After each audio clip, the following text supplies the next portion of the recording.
Saludos, amigos y amigas de La Respuesta. Está para terminar el mes de mayo, cuando esto se graba,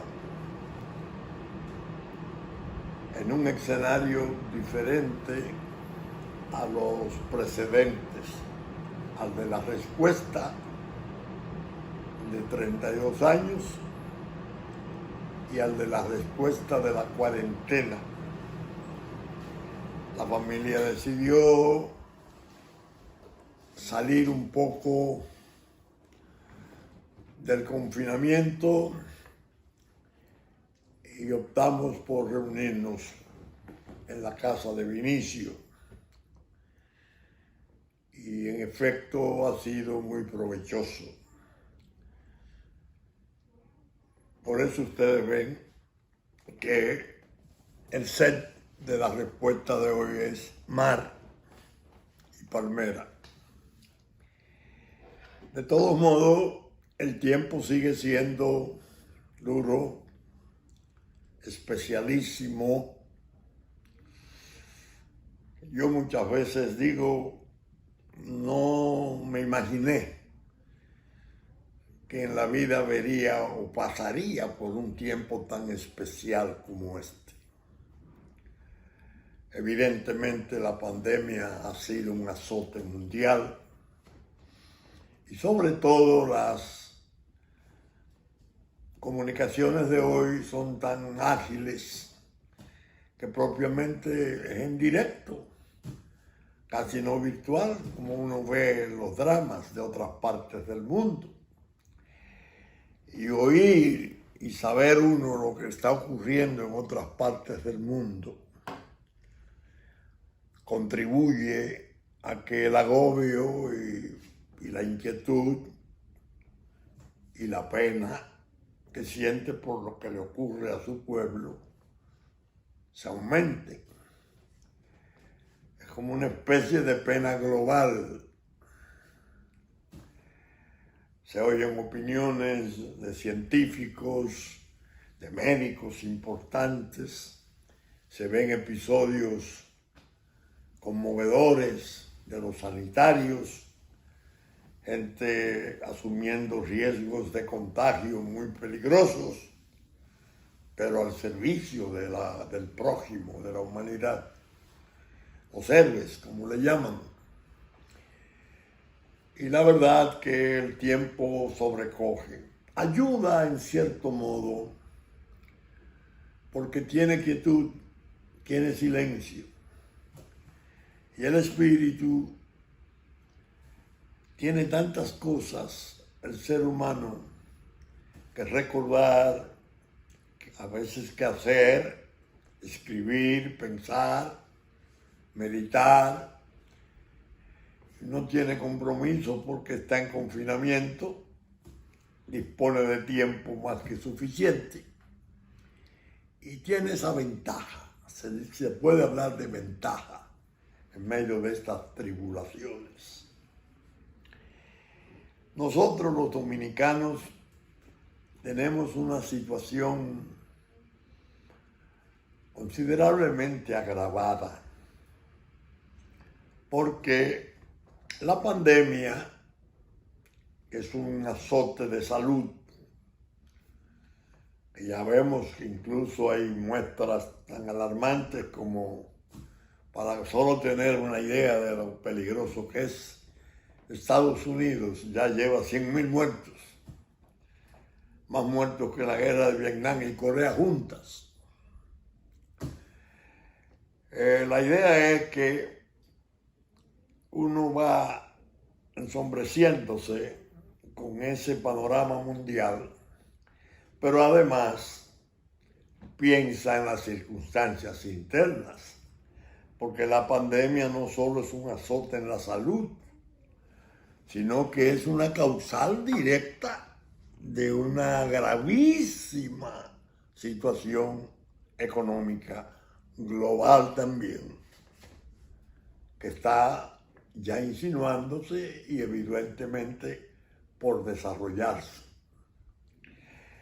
Es decir, está primero las medidas de control, los toques de queda, la cuarentena y las desesperadas diligencias de buscar vacunas, remedios que no aparecen, que no alcanza la ciencia todavía, y el chequeo de cómo va la colina, y cómo si se allanó la colina, y cómo van las olas y los rebrotes.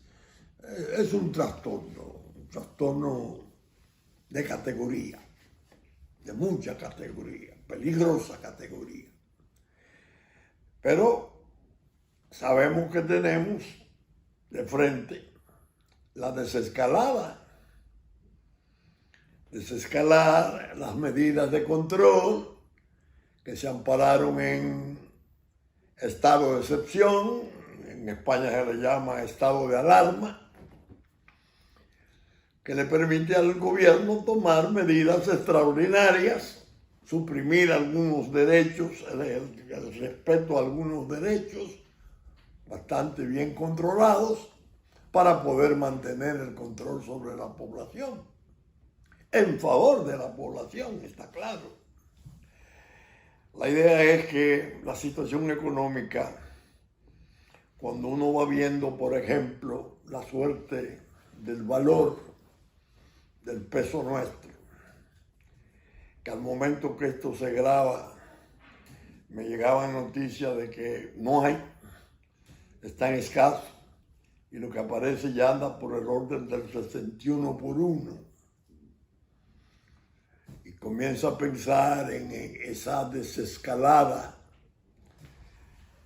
que se está haciendo en otras partes del mundo con un cuidado especial, porque todos los estados están pendientes de que el virus traicionero, el coronavirus, que tiene un altísimo poder de contagio, pueda tener una especie de retractación y rebrote y aumente, entonces, y posiblemente, según algunas opiniones, en esa segunda ola, si se toma por modelo la gripe española de 1918, es más mortífero, es más letal.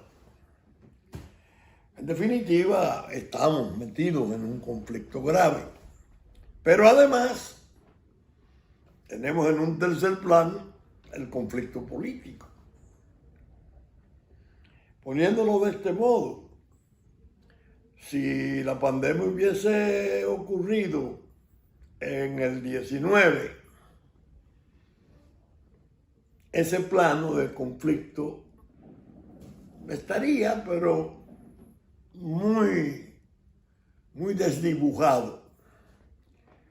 Al ocurrir en el 20, la Constitución de la República tiene los plazos de vencimiento de los mandatos populares,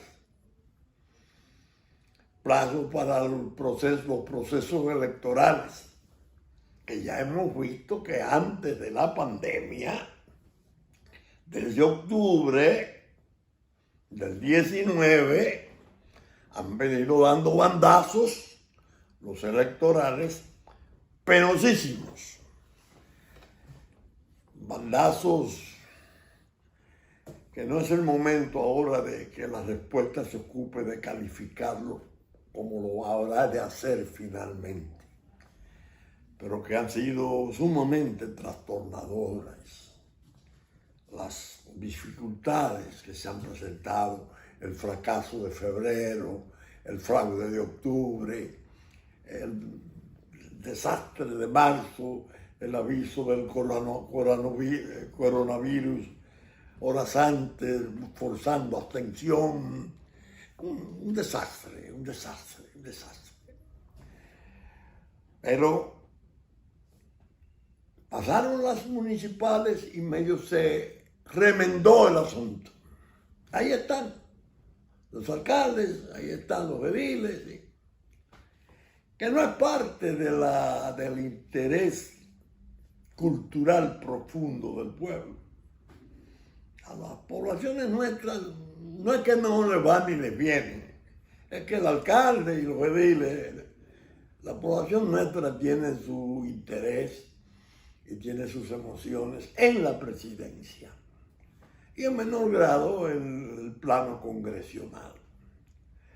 Estos se enviaron para 5 y 27 de julio, primera y segunda vuelta. Ahora está ocurriendo algo que incluso nosotros en un programa anterior lo anticipamos y en varias preguntas, en el blog de las preguntas. La desescalada nuestra. El presidente de la República en un discurso expreso la anunció. No sé quiénes serían los redactores del discurso, pero la verdad que lo movieron al error de ponerle a decir que estaba el COVID-19 controlado, que había un proceso acelerado de normalización y que por eso la segunda solicitud del poder de excepción constitucional había funcionado y comenzó a abrir al comercio, en parte, al transporte, en parte, disque regulado, pero evidentemente la impaciencia de la población se comenzó a sentir.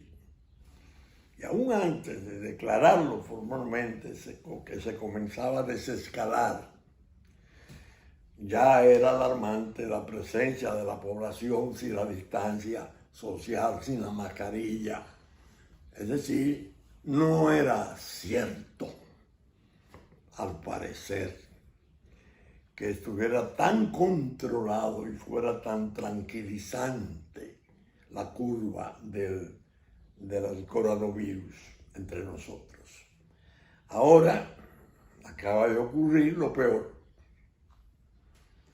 El presidente de la República, después de haber declarado que todo estaba controlado, las estadísticas del gobierno comenzaron a bajar, hablaron de que la última semana hubo 7 muertos.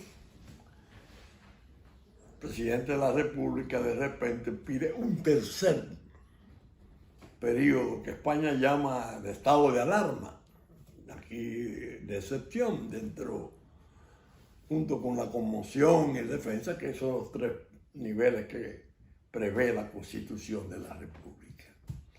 Pide 25 días más. Se va a hacer la misma coordinación anterior. Pide 25 y me conceden 15. Pero si 15 se lo conceden, se le suma al 3 de junio, eso terminaría el 18 de junio. Y del 18 de junio al 5 de julio, ¿cuántos días hay para unas elecciones presidenciales? Se han desatado los demonios. ¿Por qué?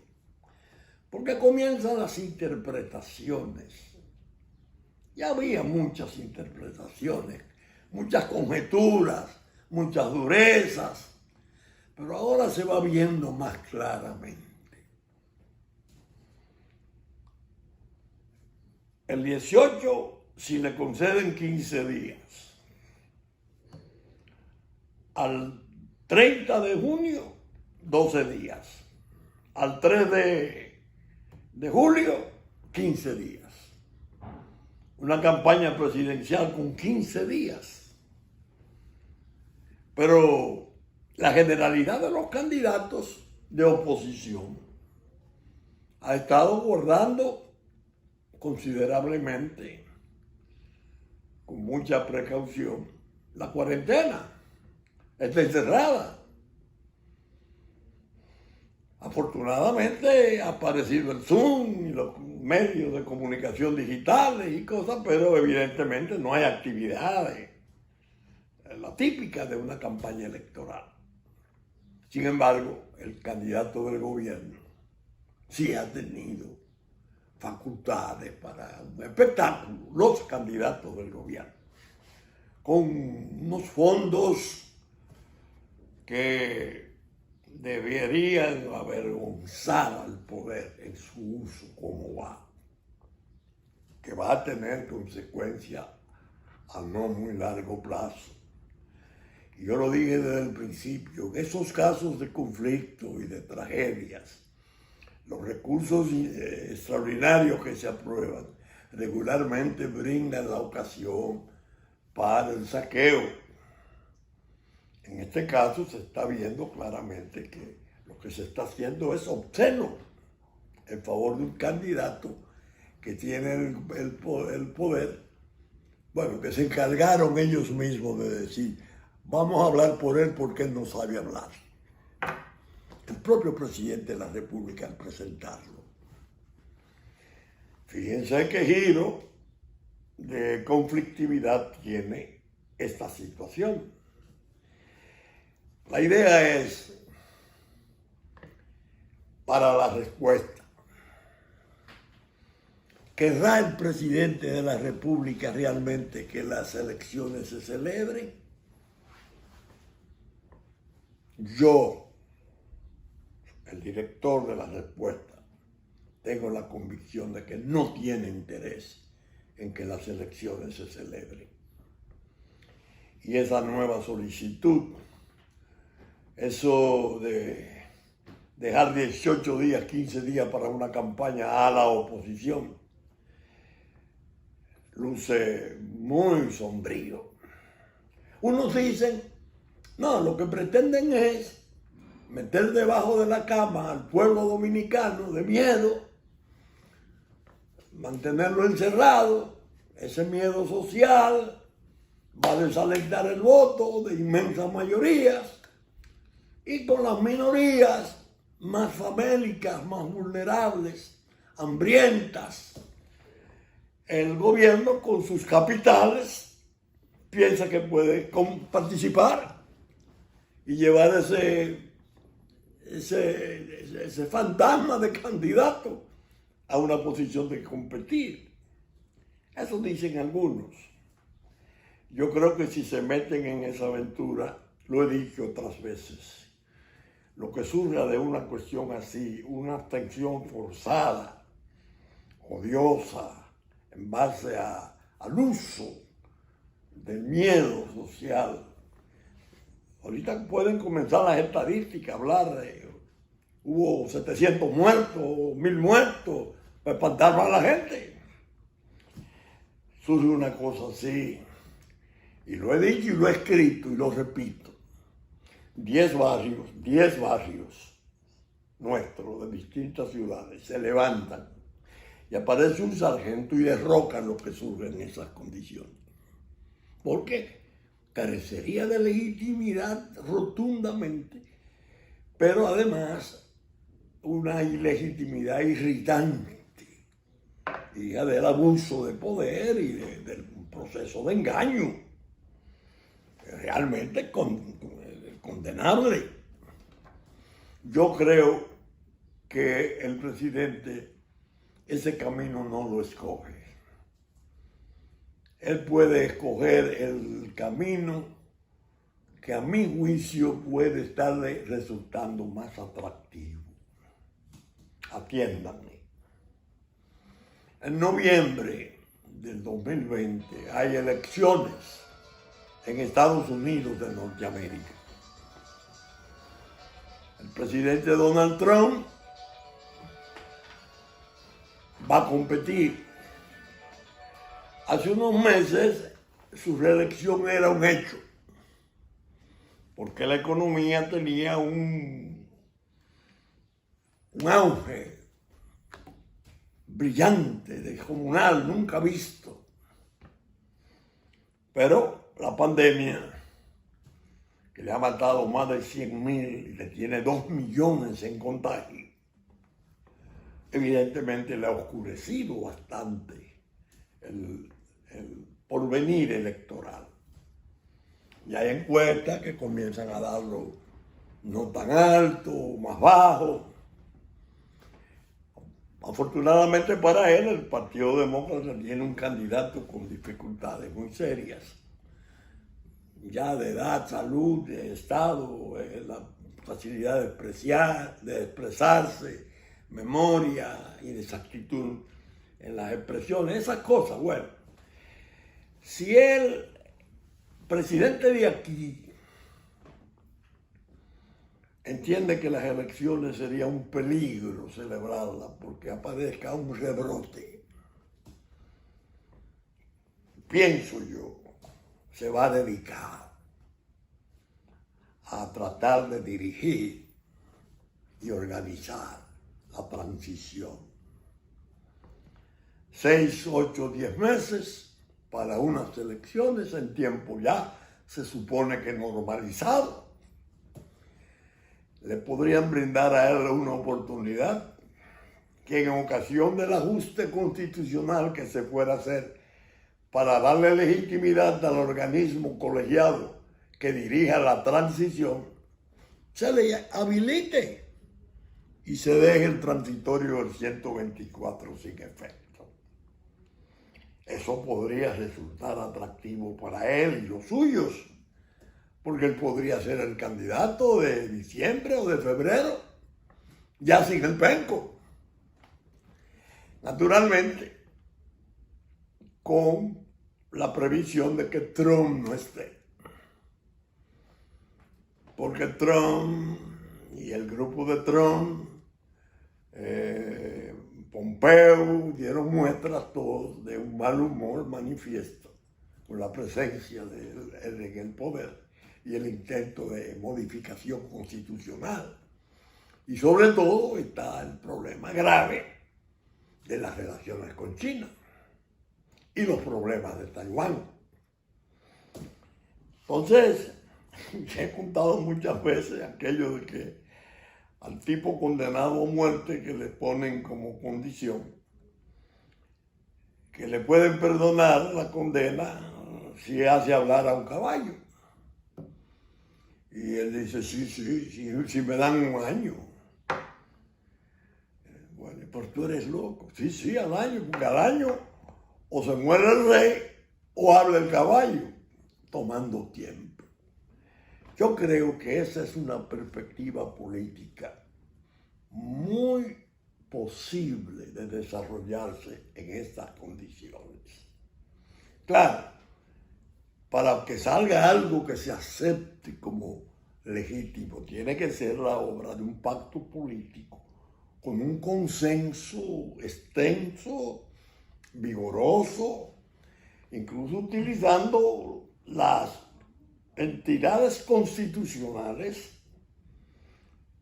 que figuran mencionadas, el Consejo de Economía y Desarrollo, el Consejo de la Magistratura, la Defensoría del Pueblo, entonces el sector empresarial, la presencia obrera, un pacto extenso, serio y 5 o 7 ciudadanos de primera que los tenemos.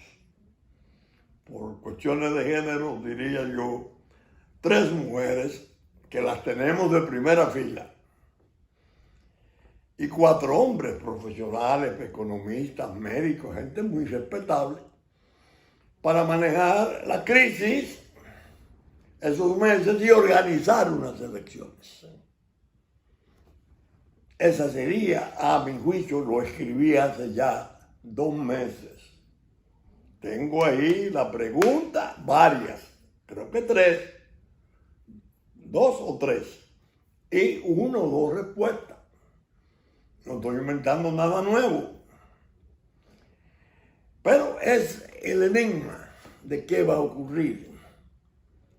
Porque en medio de esos grandes apremios, la sociedad tiende a desconcertarse. Y hay un aspecto que yo he tratado ahora mismo en el blog de esta semana, lo trato, y ya lo había tratado antes, en la pregunta. Cuando esas restricciones y esos controles de encerramiento, de limitaciones de tráfico, de circular y buscarse la vida, son estrictas, y los toques de quedas, el comportamiento de la población puede ser a la postre explosivo. Ya se han notado muchas muestras de insubordinación social. Ya hay gente que tiene la versión que no deja de ser lógica. O me mata el virus o me mata el hambre. Voy para la calle. Y pueden surgir perturbaciones del orden público. Quizás el episodio más trágico y más doloroso es el saqueo, el asalto. Es peligrosísimo porque anarquiza la sociedad donde se producen saqueos simultáneos, que fue algo que tuvimos nosotros aquí en abril del 84. Una medida del Fondo Monetario Internacional recomendando un aumento de precios, ni siquiera de tarifa eléctrica. Y un lunes después de Semana Santa, de repente se incendió el país. Eso fue en el 84. Las armas que hay hoy y las posibilidades de que ese incendio sea otra cosa es algo diferente. Y hay algo que yo planteo como tesis jurídica. Si las medidas son muy estrictas y el hambre oficial se impone, la causa mayor que genera el estado de necesidad del hambre termina por santificar el robo. Deja de ser crimen o delito el robo famélico, por necesidad. Ustedes están oyendo. En Francia hubo un caso del señor Menard, que los hijos estaban muriendo de hambre y él pasaba por una panadería importante y vio bandejas de panes exquisitos y se recordó que los hijos tenían días sin comer. Violentó la vitrina, sacó unos panes, se los llevó, bueno, y le hicieron un juicio espectacular, tratando de dar ejemplo. Y una corte francesa, yo creo que fue la de Lyon, tendría que confirmarlo, lo exoneró de responsabilidad. Dijo que en el estado de necesidad en que lo había colocado la situación social, no había crimen ni delito en su hecho. Imagínense ustedes, ese es un tipo de riesgo social extenso que se puede encender y generalizarse en un minuto trágico. Por eso yo le he dado tantas advertencias a los que mandan. Y les he dicho, dejen la soberbia, dejen la malicia, dejen los cálculos, obren con compasión y prudencia, organicen su salida, pero no lleven al pueblo al borde del precipicio aún más, que lo que puede venir es una hecatombe. Es decir, yo he estado en el plano de advertir sanamente. Entonces ahora estamos a 3 días del día inmenso de las madres. Sale mayo. Yo había escrito ya en cuarentena, ayer, el 28, el principio de la pregunta del miércoles que viene, que será ya 3 o 4 de junio. Lo comenzaba de este modo. Mayo se va, sobrecargado de presagios, sin truenos, sin relámpagos, sin lluvia, sin flores. Entonces desarrollo una especie de planteamiento que no es tesis ni teoría. La ciencia, en sus niveles más altos, dice: el clima no tiene nada que ver con el virus, el coronavirus. Él no lo afecta, él no lo respeta, él tiene sus esporas y ahí con esas se mete en la célula y ya encontramos dónde puede estar el talón de Aquiles, la parte débil de él. La ciencia está dando tumbo, Pero la población, especialmente la campesina, la gente sencilla que yo llamo, en esta sequía de mayo tan dura, 4 aguaceros menores, sin truenos, sin relámpagos, sin lluvia el resto del mes. En el pueblo sencillo lo ven como una señal de que algo va a pasar, porque mayo nunca se comporta así. Mayo es el año generoso, el año de María, el mes de las flores. Y está tan áspero. Pero a todo esto está la tragedia de la producción agrícola. Los surcos hechos. Yo soy un testigo de primera y actor.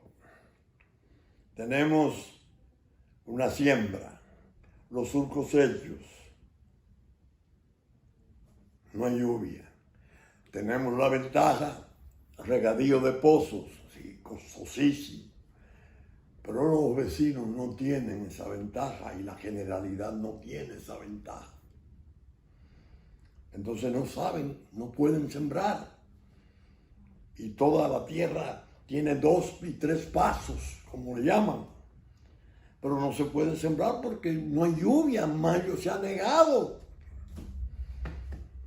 Entonces, la gente sencilla tiene fe en que de algún modo, para que mayo se comporte en una forma tan dura con nosotros, puede estar la mano de Dios de por medio, adelantando el verano.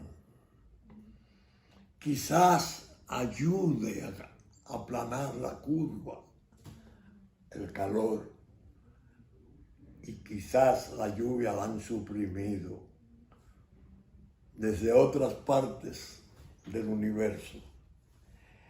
Eso entiende la gente sencilla, contraria a los científicos, porque los científicos no, los científicos están encantados también porque tienen logros infinitos, ¿no? Y han sido muy leales y muy honestos. Se han declarado incompetentes con el bicho invisible, el que yo llamo el dragonzuelo chino, invisible. El demonio que decía el presidente chino, Ho Chi Minh. Fíjense que estamos lanzando cohetes con la esperanza de irnos a colonizar a Marte, el planeta Marte. Colonizarlo, irnos a vivir para allá, mandar gente a vivir. Si aparece agua, es igual a la Tierra. Pero el invisible nos tiene a todos de rodillas, comenzando por los científicos. Hubo uno que dijo: habría que saber si somos nosotros los seres humanos, los virus de la Tierra, porque estamos acabando, la estamos devastando, ella se está vengando, el cambio climático es un espanto, se habla de cielos árticos y antárticos peligrosísimos. Es decir, que es un tiempo, como dije al principio, muy especial. No es un tiempo ordinario. Por eso la participación política resulta sórdida, perversa, degradada, cuando no se tiene la comprensión de qué es lo que estamos viviendo. Yo he estado muy atento a la posición de los políticos, sobre todo en los planos de mando. Oí en 4 o 5 programas a Leonel Fernández hablar de la pandemia. Dios, cuando oigo los discursos del presidente, hay una distancia, años luz, en la comprensión del problema. Si esa crisis de salud arruina la normalidad democrática nuestra, pervierte la legitimidad constitucional y no se organiza en una salida razonable, civilizada, con una transición hecha de gran nivel, fruto de un pacto político, las consecuencias van a ser horribles. O el gran desorden de las insurrecciones y la pérdida de la paz, que es lo peor que nos puede ocurrir. O un hundimiento, porque en el puente de mando del Estado, ante un complejo de crisis como el existente, tiene que haber condiciones, capacidad. Le voy a recomendar a los jóvenes, como yo hago siempre en la respuesta, comprarse este libro. Este libro lo escribió Boris Johnson. Sufrió el ataque del virus. Es el primer ministro del Reino Unido, de Gran Bretaña. Churchill, el factor Churchill. Un solo hombre cambió el rumbo de la historia. Cómprenlo, que lo van a gozar. Yo he leído varias biografías de este personaje, este dueño de gran parte de la historia del mundo. Biografías donde le tratan con dureza porque cometió errores. Era un ser especial. Imagínense ustedes que él vino a la guerra de Cuba, de independencia, jovencito. Después que llegó en Sudáfrica. Y después en la Primera Guerra. Fue el primer hombre de la política en pilotear un avión. Todos esos episodios de su vida, algunos de ellos simpaticísimos, están en ese libro. Yo se lo envié como recomendación a mi amigo Leonel Fernández. Es una carta simple y diciéndole,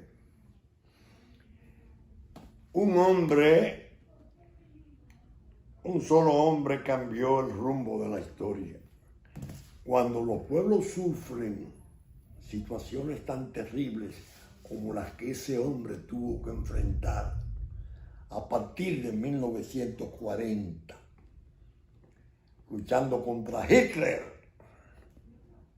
el ultrademonio. Inglaterra estaba sola, Francia vencida, Polonia ocupada, Europa ocupada, y un pacto ahí con los comunistas que nadie se lo explicaba.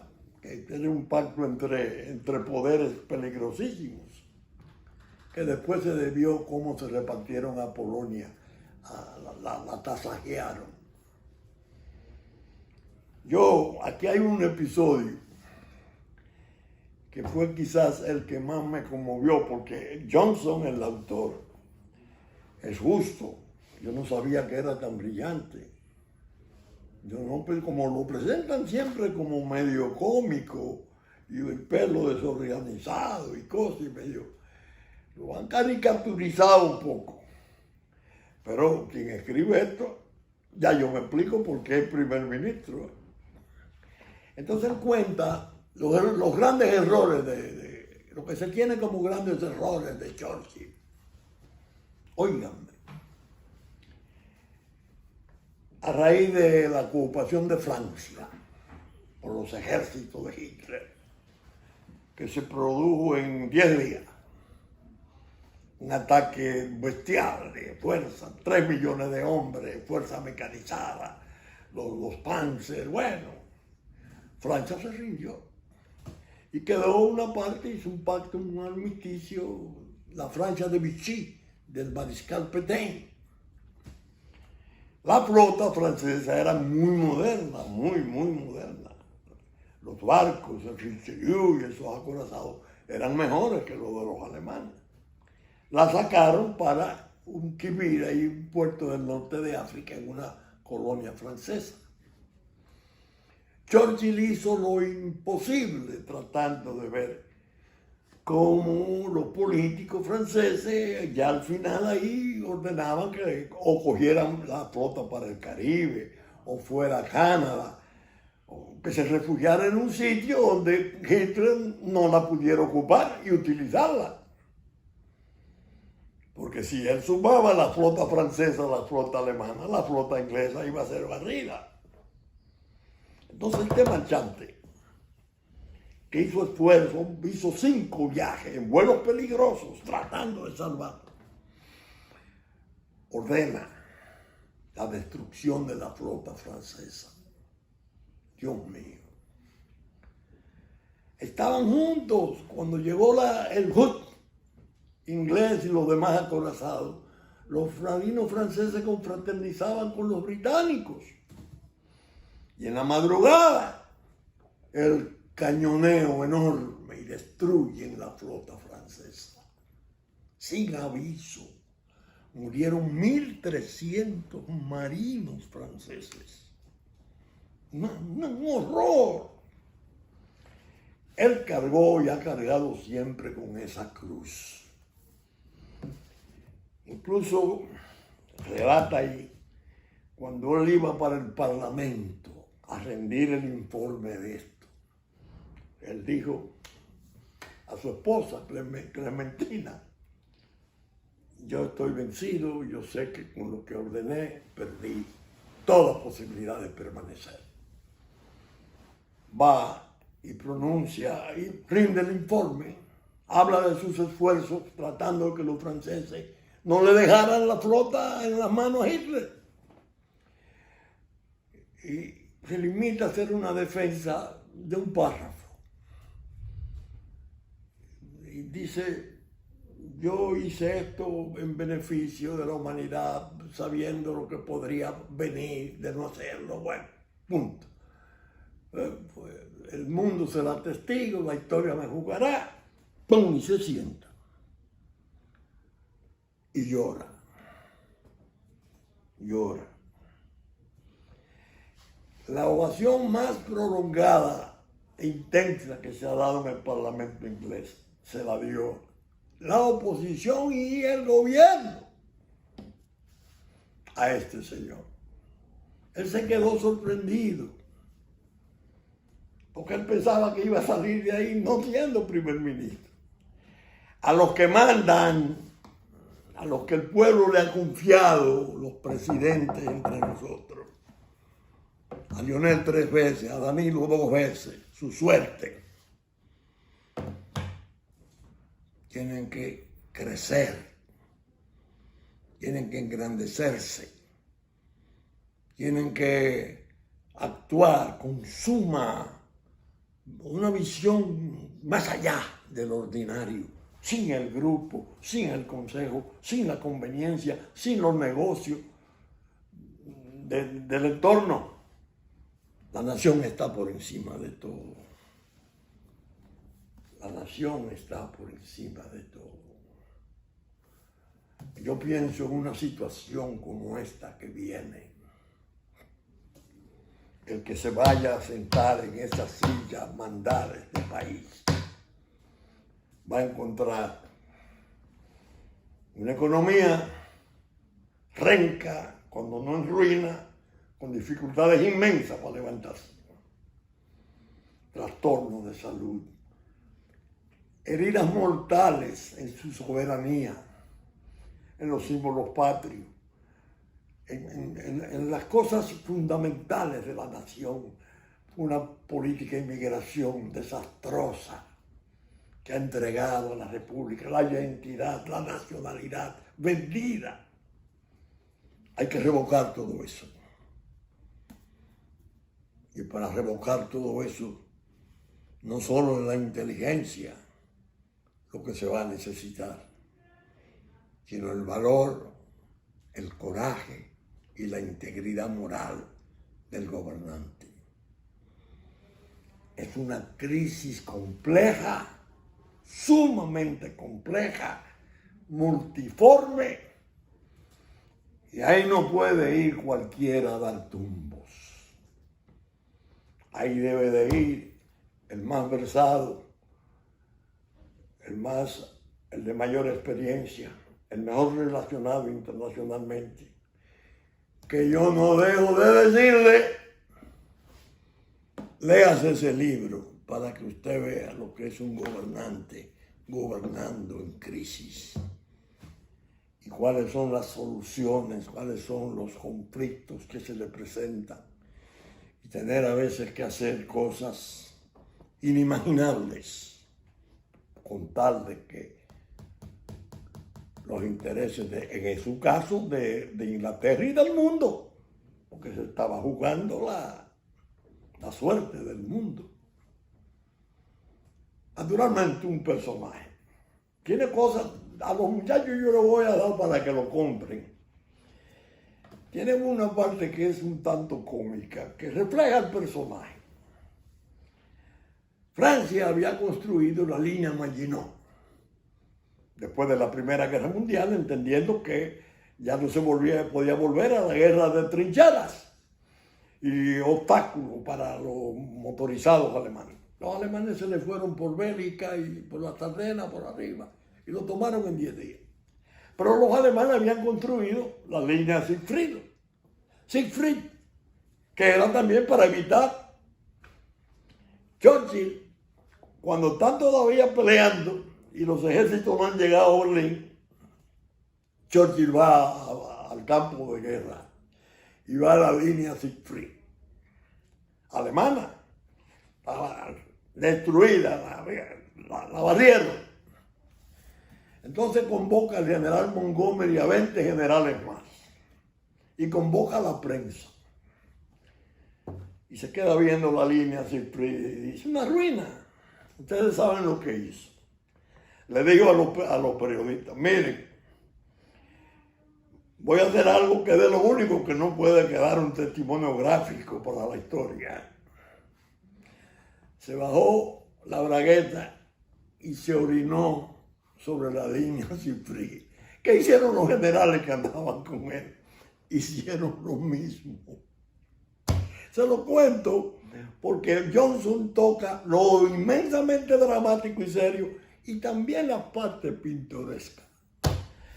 De todo modo, hemos llegado al final de esta respuesta, que se ha grabado en un lugar alternativo, menos hostil, sin duquesa, sin el humo de duquesa, brisa de mar, reunión familiar, buen aislamiento, donde hemos estado orando a nuestro Señor porque nos libere.